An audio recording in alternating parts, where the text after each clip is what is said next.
Greetings, this is Rosalind Parks with National Network View News. On tonight's Global View Weekly Contributor Brian E. Muhammad, Final Call News staff writer, pays tribute to the life and legacy of Dr. Runoko Rashidi, world-renowned scholar, anthropologist, and historian. Later in the show, Brian E. Muhammad will discuss Israel's continued stoking of war with Iran and its implications as a possible warm-up to a multi-country war. Lastly, Brian E. Muhammad will discuss the UN General Assembly's creation of a Forum for Accountability of American Racism. Before we get into the top news, let's do a recap of the current events we've recently covered. On yesterday's show, weekly medical contributor Dr. Akili Muhammad updated us on how states and communities are tracking COVID and its Delta variant infection rates, how the vaccinated have responded, and the effect on the population in general. What's the reason the scientific community is saying a vaccinated person can transmit the COVID infection? Well, as you know, there's this one side or the opposite in just about every aspect when we're dealing with health these days. And there are many scientists that are saying that when we are vaccinated and the body starts to produce these spike proteins on the cells, this is happening in just about all the tissues in the body. And so the immune system is having to respond to that reality, meaning that there's work that has to be done in order for the spiked proteins to be produced on so many cells. We're talking about billions or trillions of cells. And so at the same time this activity is going on, here we have the Delta variant coming into this region. So I'm specifically speaking about the United States. And now your body has to fight another variant. Sister Sherry Muhammad, founder and director of Asiatic Minds Online School, and Sister Iman Ali, meditation instructor, discussed the importance of meditation and why Asiatic Minds School offers meditation classes. Will Asiatic Minds curriculum offer students the right mix of classes to help them master subjects and improve their overall level of performance and achievement in schools? Thank you for the question. At Asiatic Minds, what we are striving to do is give more classes and offer more classes other than your basic reading, writing, and arithmetic, as we sometimes call it.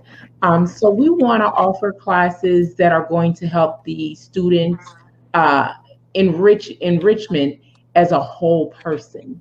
And so we have several classes outside of our math and our traditional classes that will help our students mentally and spiritually.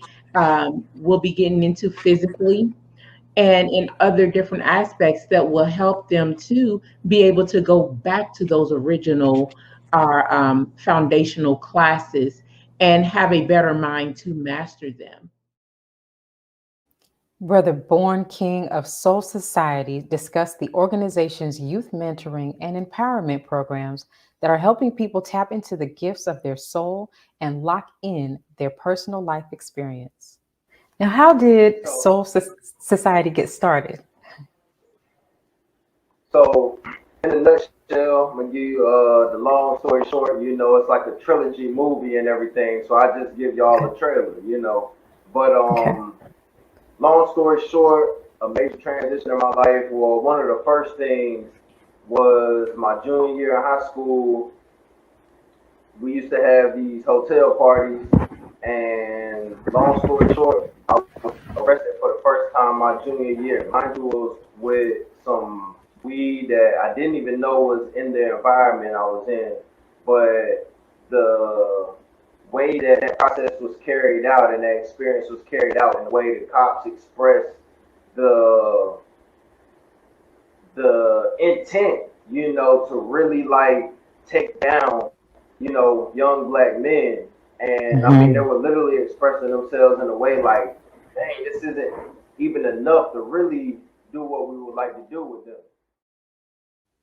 NNV News anchor Christina Muhammad's guest commentators were artist and energy healer Sister Malika Phoenix Ali Muhammad and wellness facilitator Sister Teresa Muhammad, a traditional birth worker and birth keeper. They discussed the controversy over comments made by hip-hop artist DaBaby. All right. So last week we witnessed cancel culture right at its finest. Do you all think that these cancellations from these festivals and events were necessary? Sister Malika, can you start us off? I don't think it was necessary at all. I think last week the controversy with DaBaby is a prime example of how cancel culture has gotten totally out of control. And I think we need to be very, very careful about how we think about these types of things, because it's proof of a further pulling back of our rights of freedom of speech. And although it's very, very popular nowadays to speak out against people with particular sexual preferences and things of that nature, I think it's extremely important that we be very careful about heralding and cheering on this type of cancel culture. Sister Malika Muhammad and Sister Teresa Muhammad voiced their opinions about Johnson & Johnson targeting Black women with their talcum baby powder product. So tell me, what are your thoughts? Why are so many dangerous products being placed specifically in our communities that they know are toxic and dangerous to our health? Well, I think that number one, the fact that we are always the target for the worst products is one aspect. But the other part is that we're the trendsetters. Anything that comes into the Black community, period, women tend to be the mass consumers in the Black community. Single mothers dominate, in our homes. So, but we also the trendsetters. So when you put something in front of us, if we like it for any reason and we market it and we start wearing it, everybody wants to wear it. And it doesn't matter the color that you are. Everyone follows what we do. And that's just the way that it's been, and that's the way that it is. Sister Malika Muhammad and Sister Teresa Muhammad also shared their thoughts about the family of Henrietta Lacks filing a lawsuit against Big Pharma. Is it possible that other Blacks, in addition to Henrietta Lacks, have cells now commonly known as immortal gene lines that have an amazing property? Yes, absolutely. Absolutely. As we know from the teachings of the Honorable Elijah Muhammad, that the Black man is the original man. So our cells are these immortal cells. That is who we are.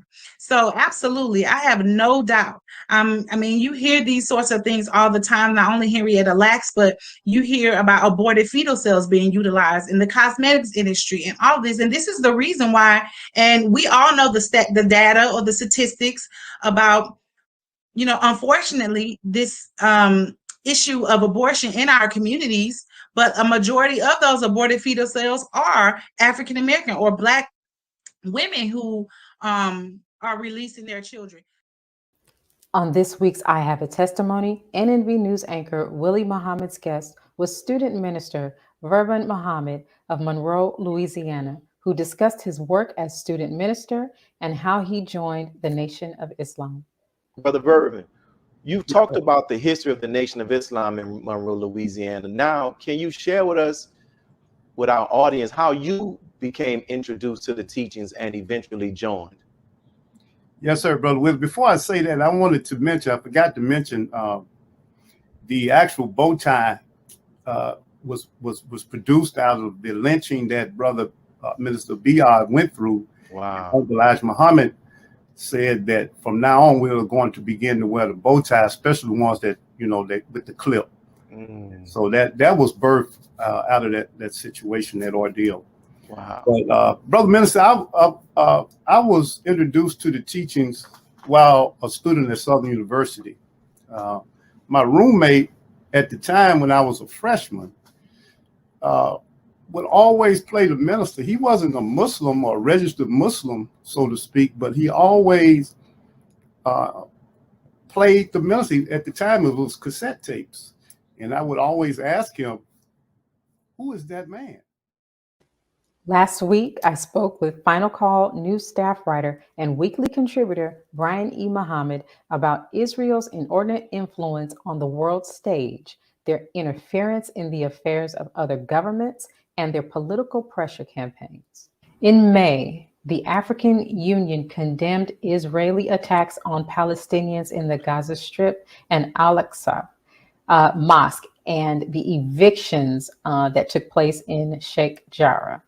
Why has the AU now granted Israel observer status? Well, you know, they've been lobbying, Israel have been lobbying to get status at the AU for a number of years.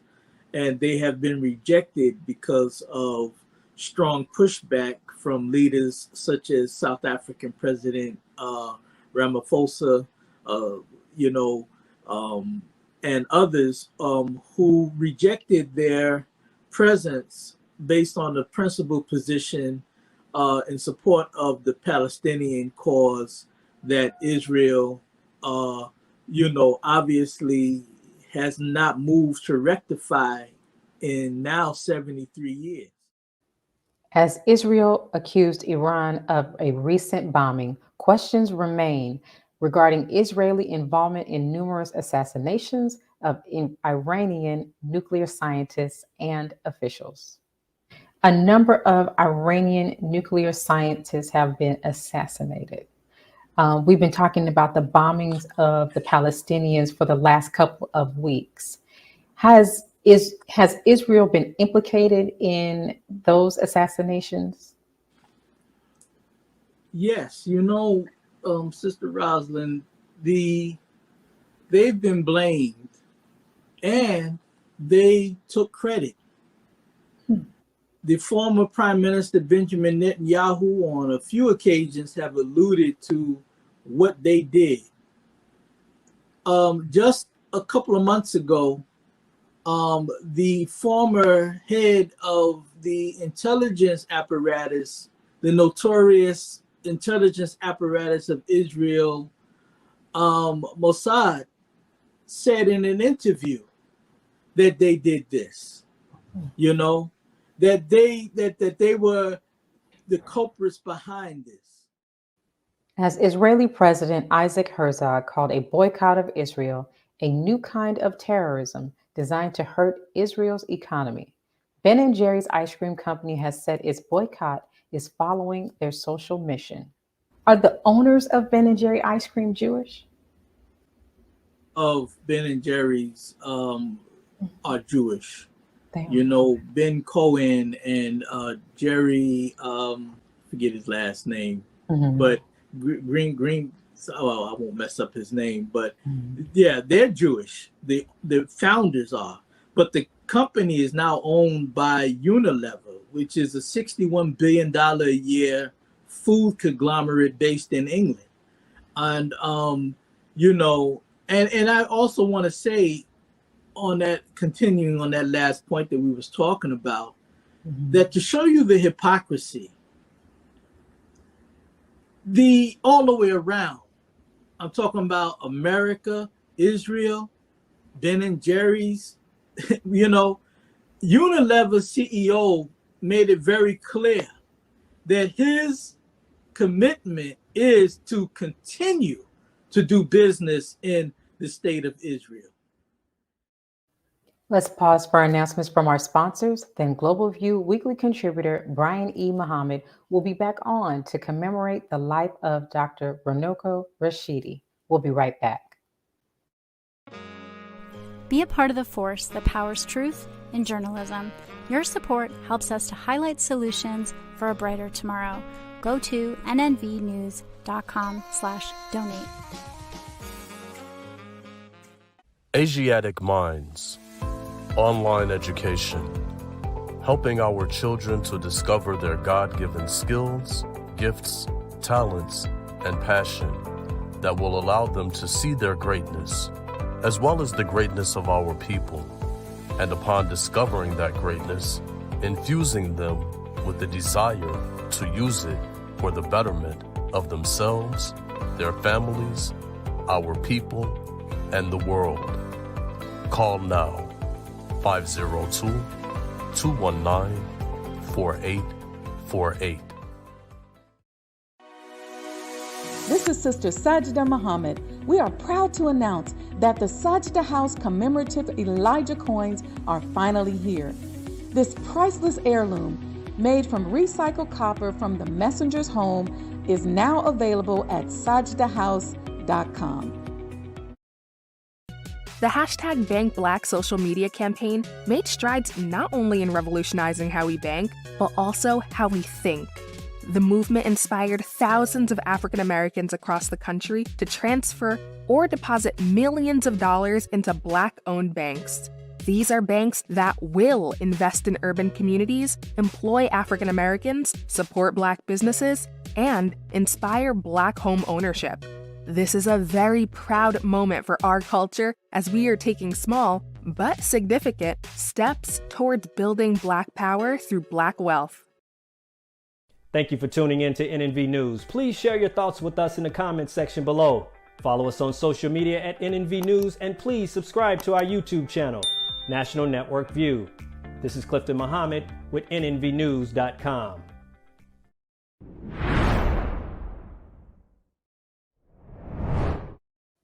Dr. Runoko Rashidi was a renowned anthropologist and historian whose distinguished scholarship and monumental works will continue to enhance our understanding of the global Black African presence.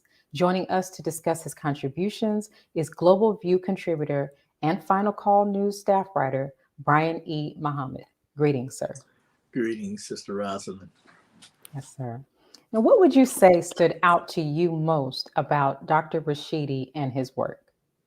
Oh, man, Dr. Rashidi is, his example, I would say, is the greatest legacy, because we live in an age, especially with today's technology, where you can get information at the flick of a finger.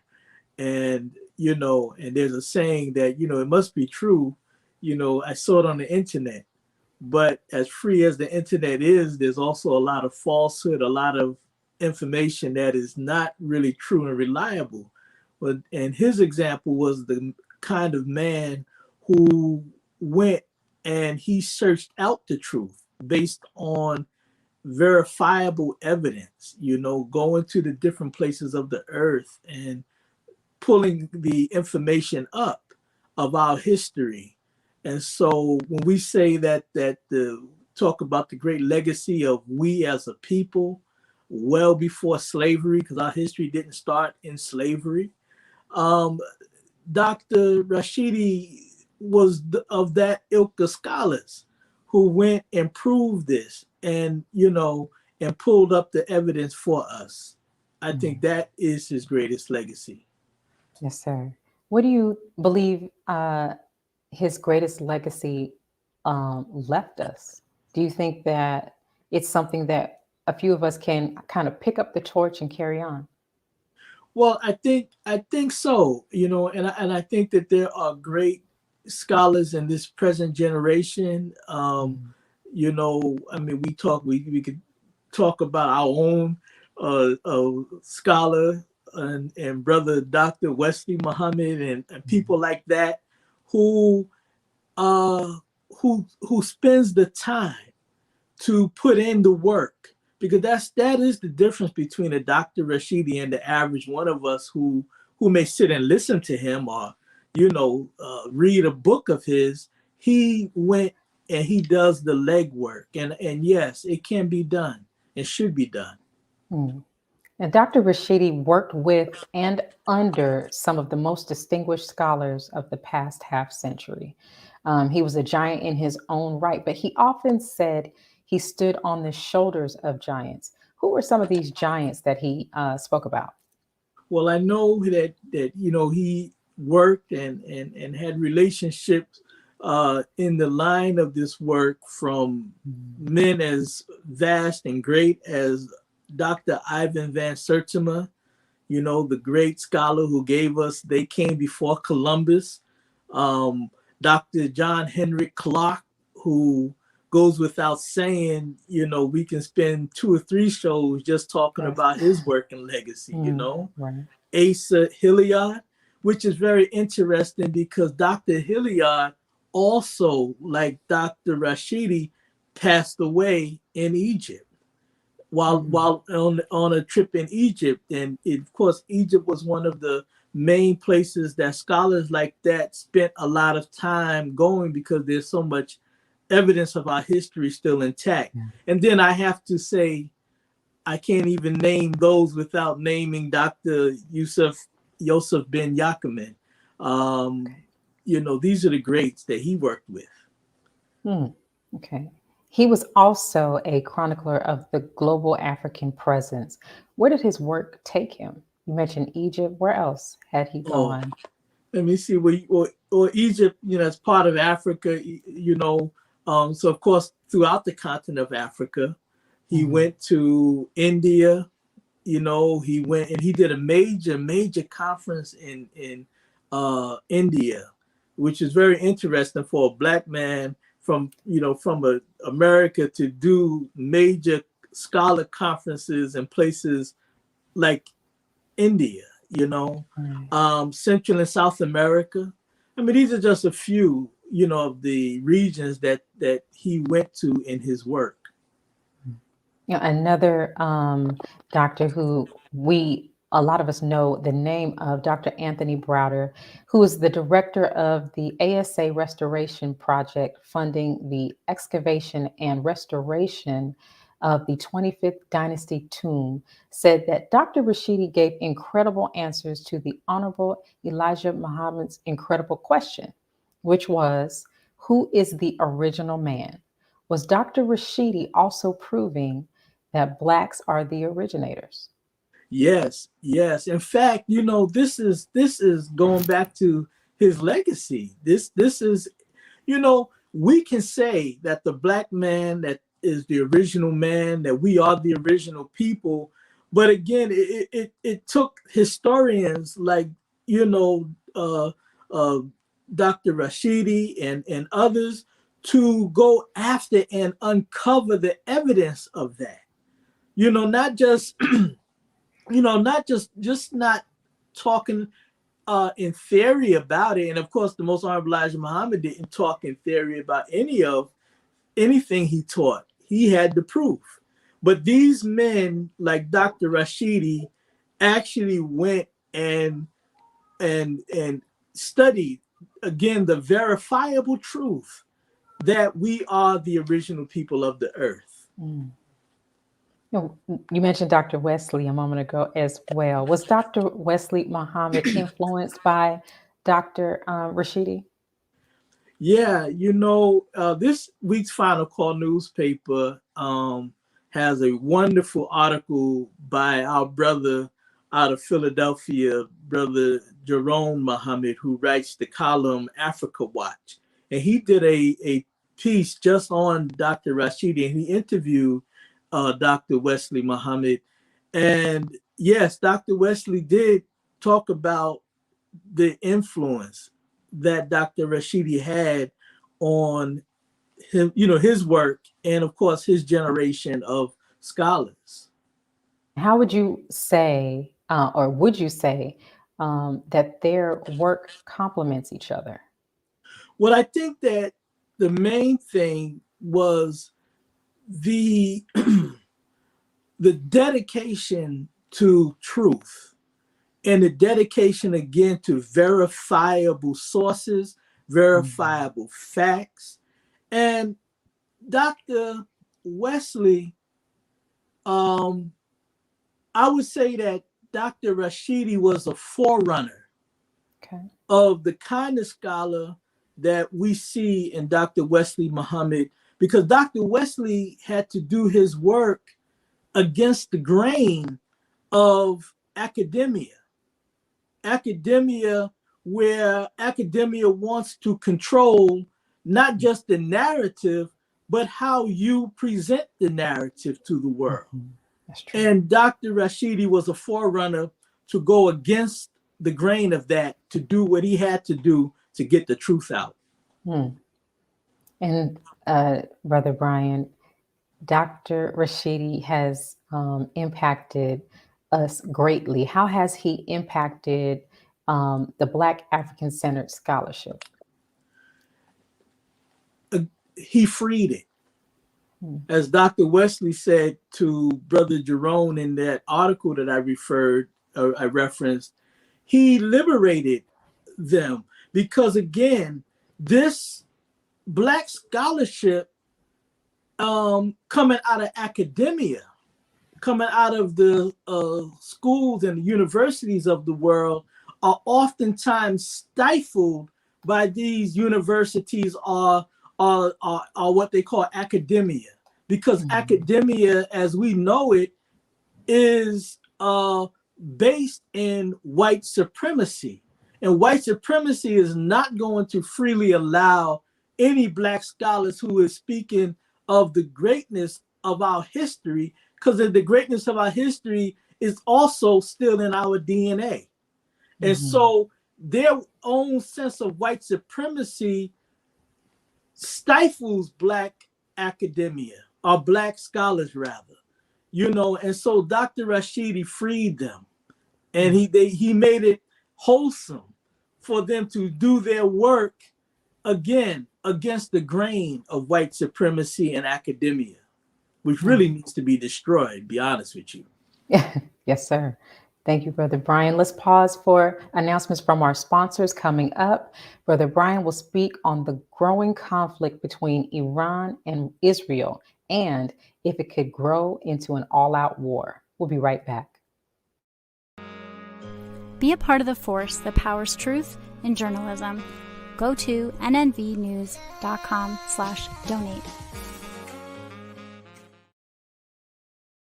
Worldwide, 24 hours a day, 7 days a week. Download the Final Call Radio app and take us everywhere. On your phone, on your computer, on your tablet, on Instagram, Facebook, and Twitter. You can also log on to finalcall.com and click the Listen Live button, or finalcallradio.com. Final Call Radio, the official voice of the Honorable Minister Louis Farrakhan and the Nation of Islam. Please share your thoughts with us in the comment section below. Follow us on social media at NNV News, and please subscribe to our YouTube channel at National Network View. I am Anissa Muhammad with nnvnews.com.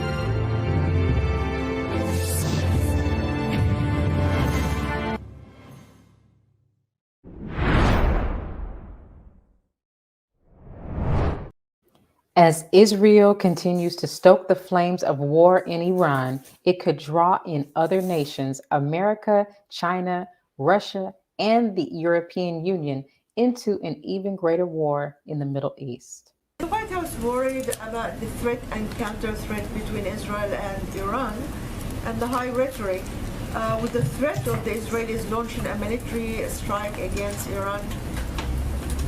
Well, of course, Israel as a sovereign country has the right to defend itself, and we certainly recognize that first and foremost. We, of course, are working with the international community and have concerns about the escalating activity we've seen as it relates to the seized tanker, the Asphalt Princess, also the Mercer Street attack. And these are all certainly issues that are of concern to us and of concern to the international community. We feel it follows a pattern of attacks and other belligerent behavior, and these actions also threaten freedom of navigation through crucial waterways, something that is posing a risk to a range of countries around the world. Back with us is Brother Brian Muhammad. Brother Brian, why is Israel continuing to stoke the war with Iran? Well, Israel needs to stay relevant. Israel has a problem. Israel cannot exist without the backing and the full support of the United States. So Israel is trying to stay relevant where it does not lose its so-called benefit, which is to a tune of nearly $4 billion a year, plus loans and military loans and assistance that pushes that figure nearly $5 billion a year of taxpayer money. So Israel as a welfare state has to stay relevant to America. And so the United States have always been interested in that region because of the great oil wealth. It's been it's been pumping oil since the 1930s in Saudi Arabia and other parts. And so Israel, when they planted Israel there, the United States and Britain in particular, planted Israel, or I should say European Zionists, into that land. They became in-house, I'm talking about the house of the region, an in-house enemy to the rest of the region of people doing the bidding of America. And it seems as though the question can also come up that if Israel is just a small country, and it seems like it wields so much power even within the United States, is it a case of the dog wagging the master? Because the United States can put an end to Israel's role as a trouble source in that region just by pulling that $5 billion a year and reining Israel in. But the question comes, well, why does the Zionist element have so much sway over the United States? Which probably is a whole nother show to talk about that. Right. But they have reasons. And of course, again, one of the other reasons why the United States needs Israel and the trouble that it causes in that region and the upset in that region is the military industrial complex, because the Middle East gets nearly half of all sales of arms are purchased by the Middle East. Saudi Arabia gets most of that within that number. So there's money reasons, business reasons why this is taking place, but it has far-reaching problems that may cause the power of America at the end of the day, which we'll talk about some. Okay. Now, have the crippling sanctions on Iran, assassinations of top Iranian generals, airstrikes, and even the military confrontation accelerated U.S., Israel, and Iran onto the path of war? It does. Iran is uncompromising. Iran is not afraid of America. Iran is not afraid of Israel. And so when you look at this, this banter that have always been going on, Israel uses Iran as the boogeyman, as the pretext to continue this upset in the Middle East. There was a time that all of the Arab nations said to Israel, we will not recognize you because of your troublemaking. And they had trouble with America, but America was really too big for them to step to. And so it has the potential to cause war which we're hoping that it would not cause. You know, the Honorable Louis Farrakhan has always, has on many occasions warned the United States from being pushed into a war with Iran and others at the instigation of Israel. But it seemed like they keep having this kind of headlong push for that the more time goes on. Right. Now, last year, an Iranian top official spoke before the UN General Assembly, advising them of America's long history of aggression, genocide of indigenous people, and military actions, as well as warmongering all around the world. Why has the UN failed to hold America and Israel accountable? Well, because the UN is a toothless tiger. The UN, think about a group that's supposed to be quote unquote democratic.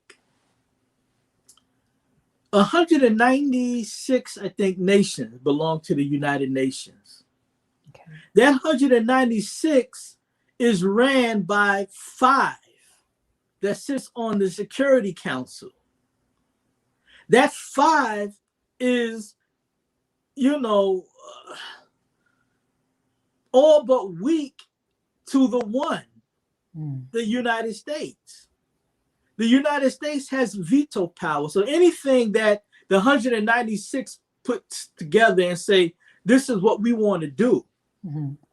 If it's against the will of America's policy, then they will veto it. They block it. So it's a kangaroo kind of situation. It's clownish. And so Israel has the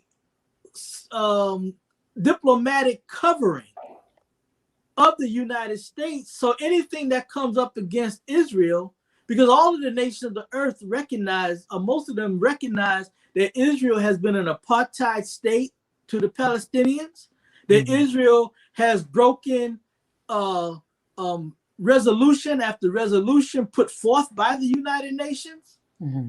And the United States backs everybody up off of Israel with its veto power. So that's why the UN sits around and they'll talk a good game when stuff come up. They'll condemn this and condemn that, but they won't do anything because they can't do anything with this present setup. Do you think that Israel wants conflict to continue so that it can present itself as the great ally of the United States against adversaries like Iran and others? Yeah, because that it goes back to what I said a few minutes ago about the fact that Israel needs to stay relevant. The greatest fear, as somebody told me, I think it was Medea Benjamin of the pro-peace group called Cold Pink, who I interviewed for this article that we're talking about now. And she said, well, Israel is deathly afraid to lose the support of the United States. And everybody is saying Israel cannot stand on its own. It is literally the welfare check that the taxpayer dollars send to Israel without fail or question every year that upholds that reality. She gets from other nations, but she gets the #1 check, the biggest check of foreign aid from the United States. She gets the largest of any nation on the earth. Now, Brother Brian, can you tell me, was America forced out of Afghanistan? They would like to say no. Okay. But history shows that nobody has ever won military victory in Afghanistan. They've been ran out of Afghanistan. After 20 years of war, it was the longest running war for the United States. and they have not made any inroads at all. They were put out. They couldn't sustain it in blood or treasure. See? But America has a dilemma, because what brought America there, they say, was terrorism, the fight of terrorism. We're going to go after Al-Qaeda. We were going to go after bin Laden. We're going to go after this one and that one for the sake of ending terrorism. But they know damn well that they were not there for bin Laden or terrorism. They were there because of, again, the oil pipelines into the Black Sea and access to that. So, but they still have their eyes on the prize. So America left there just a few weeks ago, are in the process of fully leaving there. But look at what's going on now. They say the Taliban is now back and they're taking over territories and they're winning territories. And now America got to come back in, which they're now in the process of going back in. You just left a couple of weeks ago. But they were ran out of there, just like in Iraq. They were ran out of Iraq. The government of Iraq voted on numerous occasions to put the U.S. military out of the country. And so they can't say that they're leaving because it's time to leave and we accomplished what we went there to accomplish. You're a liar. You lost and you run and you're leaving with the tail beneath, in between your legs. That's what's going on with Iraq and particularly with Afghanistan. Nobody has ever won a war in Afghanistan. Nobody. We could check the history. Right. Could America? Nobody. Nobody. Could America? What are your thoughts on this? Could America be dragged into a war at the end at the instigation of Israel? Yes. Okay. See, if you do not rein in the inordinate influence that the Zionist element, the lobbies here in the United States have on Washington, it's not by accident that the Zionist, the state of Israel, has bipartisan support. Democrats are not going to go against them. Republicans are not going to go against them. And they start them early. Maybe one day somebody will become a senator. Somebody may even become president. But when they started off as a little assemblyman in their district somewhere, just starting in politics, Israel always finances a trip to Israel for them. And this is where they rein in the future lawmakers of America. So can it happen? It can happen. But here's the problem. We're living in a day now where the judgment of God is on America. And that's why the Honorable Minister Louis Farrakhan has been warning about these wars. See, if you go to war with Iran, right now, Iran is allied with China, with Russia, and the European Union is in there. Because when America walked away just a couple of years ago from this nuclear deal that kind of brought Iran back into the diplomatic mix, and then Trump walked away from it, the other nations of the earth, they didn't walk away. But the way that the United States did it, they couldn't just continue to do business in the normal way that they wanted to do business, or was opening up for them as a result of this nuclear agreement. Now, America has been having trouble. Brother Brian, I'm going to stop you there. We have got to take a break for our sponsors. But when we return, I'm going to let you finish that point, and then we'll be discussing the UN establishing a panel to investigate systemic racism in America. We'll be right back. Okay. Be a part of the force that powers truth in journalism. Your support helps to combat false media. Cash App NNV News. Asiatic Minds, online education, helping our children to discover their God-given skills, gifts, talents, and passion that will allow them to see their greatness as well as the greatness of our people. And upon discovering that greatness, infusing them with the desire to use it for the betterment of themselves, their families, our people, and the world. Classes begin September 1st. To enroll, visit AsiaticMinds.com. This is Sister Sajda Muhammad. We are proud to announce that the Sajda House commemorative Elijah coins are finally here. This priceless heirloom, made from recycled copper from the messenger's home, is now available at sajdahouse.com. Greetings from National Network View. This week's Final Call cover story headline reads, "Separate and Be Saved. America's race problems and deadly race interactions are growing worse. It is time we leave the children of our former slave masters and 400-year-old tormentors. Separation from whites is the only and best solution to this problem, a serious problem that is rooted in prophecy." This FCN Volume Number 41 edition middle page article by the Honorable Minister Louis Farrakhan is entitled, "A Case for Separation."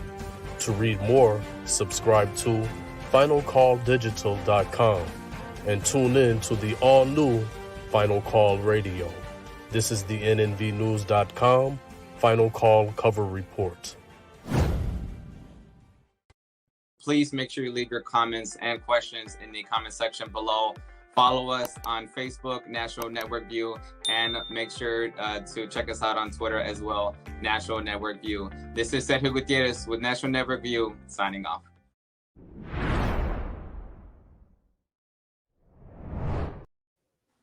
Thank you for joining us. Prior to the break, we were speaking with Brother Brian E. Muhammad about whether or not America could be drawn into war by Israel. And Brother Brian, I want to give you some time to finish your point. What were your thoughts on that? Well, you know, it's dangerous if America allows itself to get dragged into a war in Iran because of the other world powers that are there. It has the potential to jump off what the Honorable Elijah Muhammad has taught us, what the Honorable Louis Farrakhan continues to warn about, which is this war to end all wars called the War of Armageddon, which will bring all the nations of the earth into battle. And when that happens, unfortunately for America, they will send their soldiers in by the thousands, but they will come back by the tens. And the Honorable Minister Farrakhan said that they will never be a power again as we know it. It will not, their power will be lost. And right now we're looking at the manifestation of loss with America. That's why you see them leaving Afghanistan in such a way that they're leaving. They're leaving Iraq. The Honorable Elijah Muhammad said they will be put out of the Far East and they are coming out of the Middle East. And we are witnessing that. Nobody will think that the greatest power, military power, and the number one economy on the earth will be in this position. But they are in this position and they have lost friendship, allies, and those who feign that are just faking it with America. Now, Brother Brian, I want to so they're alone. I'm sorry, go ahead. No, I'm saying, so America right now is alone. And, you know, so to get dragged into this type of war at this time, it will be running right into the strategy of Allah to bring America down. It's Allah doing it.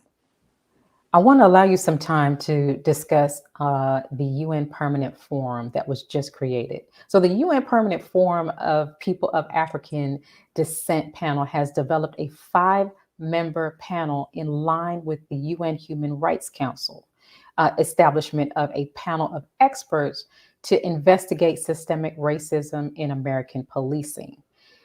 Currently, there's a Final Call News article entitled World General Assembly Creates a New Permanent Forum of People of African Descent. How will this new platform improve the lives of Black people around the globe? Well, the UN, as I've been saying earlier, it's a joke. The UN does not have the power. Let me just start off with this. The Honorable Minister Louis Farrakhan said that justice is not going to come from the courts of this world. It's going to come from the God of justice. The UN is enslaved to the biggest influencer of oppression in the world, which is the United States.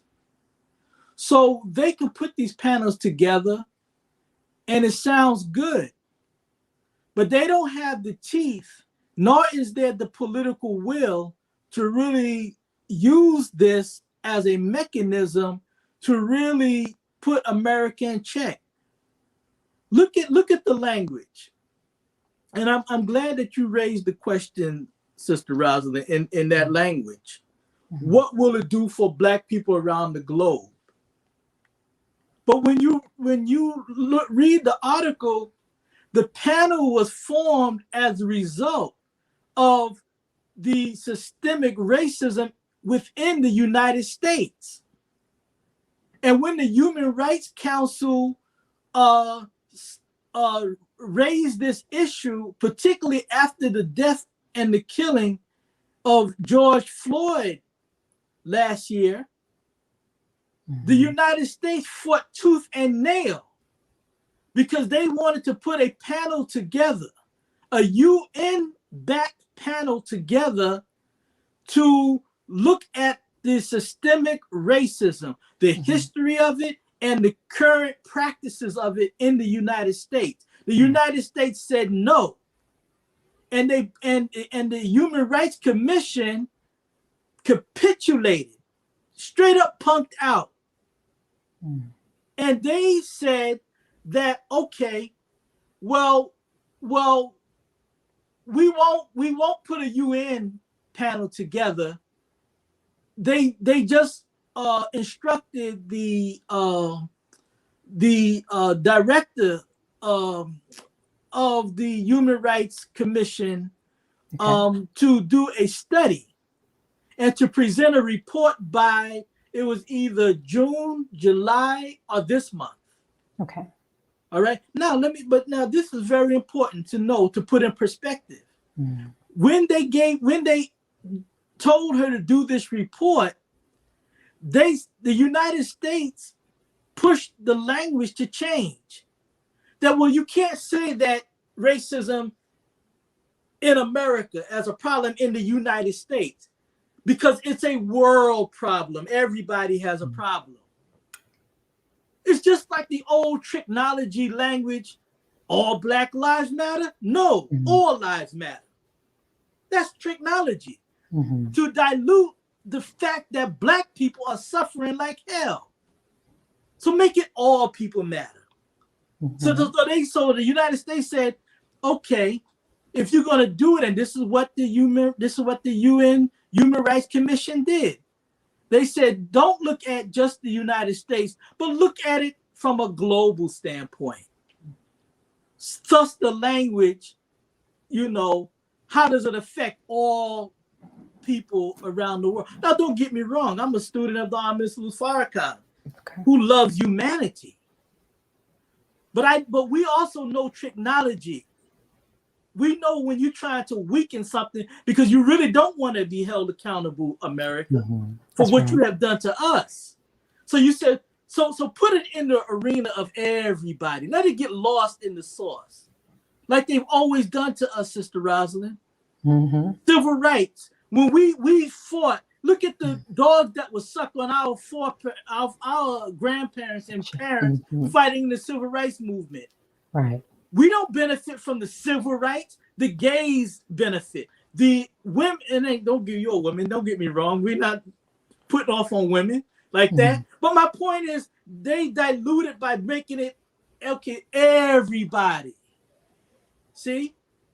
So now the benefit that should have came to the ones who were victimized and fought to get the change made, then everybody jumps in the mix. And it's like, but damn, I'm the one that fought for it. Yeah, but I've got to get mine. Get out the way. This is what's going on. So I listen. So yes, they put this panel together, but it's still technology. It sounds good, but the UN has no teeth. They don't have the political will, and they know doggone well that if they have repertoires come to even look at it, they will put their reports together. It will go in the UN record. And every time somebody raises the point to hold the United States accountable, they're going to do what we call in Africa, kick the ball in the long grass. When you play soccer, you kick the ball in the long grass to stall for time. Makes sense, yes. That's what's going to happen with it. But you know what the benefit of it is, though? Even though the God of justice is going to be our come to our aid and give us justice, it's not going to come from the UN, the International Criminal Court, and some special tribunals. It ain't coming from them. But you know what the relevance of those bodies are? They're keeping the record.